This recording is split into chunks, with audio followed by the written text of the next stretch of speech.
ये जान, ले लो पुदीना चिलाइब ये जान। तो भोजपुरी इन्फॉर्मेशन में आप लोगों का स्वागत है। आज हम बात कर रहे हैं पुदीना हसीना 2.0 के गाने के बारे में, जो कि फाइनली इस गाना आ चुका है वेब म्यूजिक से, जो फाइनली 2 दिन हो चुका है। आप लोग बता दें कि गाना से जितना उम्मीद था शायद उस गाने पर खाली नहीं हो रहा है।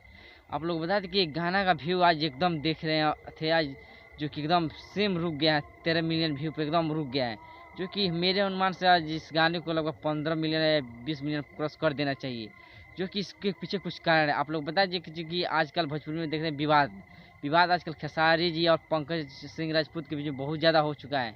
इसी की वजह से जितने यूट्यूबर हैं, जितने भी बनाने वाले वीडियो हैं इस गाने पर रील उल, वो सब विवाद में लगे हैं। इसी के कारण ये वीडियो पुदीना हसीना की जो कि व्यू है आप देख रहे हैं, जो कि रुक गया है। आप लोग बता दें कि अभी यूट्यूब के म्यूजिक सेक्शन अभी तक अभी 1 नंबर ट्रेंड कर रहा है, जो कि मेन सेक्शन में ये अभी गाना ट्रेंड कर रहा था, फाइनली उस वहाँ से हट कर ये 2 नंबर पर चल गया है।